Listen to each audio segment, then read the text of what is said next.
tää meidän sovellus, jota me ollaan käytetty tässä meidän projektissa. Easy Animate.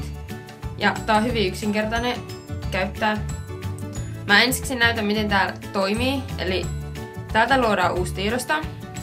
Annetaan sille nimi. Ja täältä sitten tulee, yläreunassa on työkalupalikkat.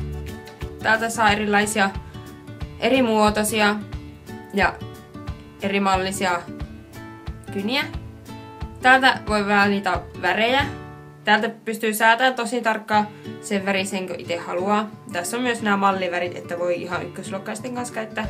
Sitten täältä säädetään, kuinka voimakasta ja kuinka läpinäkyvää se on. Ja tästä säädetään viivan paksuutta.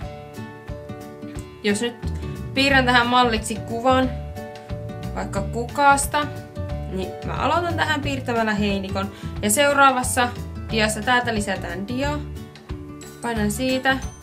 Mä voin aloittaa kuvan piirtämisen alusta. Tai sitten mä voin kopioida kuvan, jolloin se sama kuva on täällä edellisessä ja seuraavassa. Ja tästä samasta kuvasta jatkaa.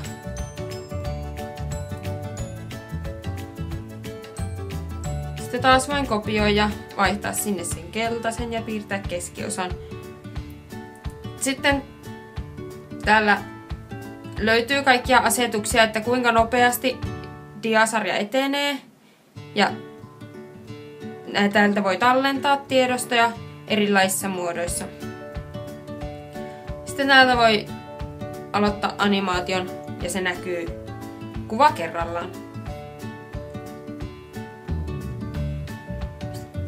Tässä on nyt meidän tämä tuotos, joka on luonnontieteisiin tämä veden kiertokulku. Ensiksi vettä höyrystyy veestä ja se kerääntyy pilviksi. Pilvet liikkuu, sataa alas. Vettä menee myös pohjaveden kautta takaisin lähteeseen ja jokeen. Myös kasveista vesi haihtuu ja muodostuu pilviksi. Ja taas kiertokulku jatkuu kaaviomaisesti uudelleen ja uudelleen. Täältä huomataan haihduntaa kasveista, vedestä, mutta myös pinnan läpi ja pintavaluntana. Tästä on hyvin yksinkertainen tapa opettaa lapsille tämmöisiä kaaviomallisia, kaaviona toistuvia opetusta.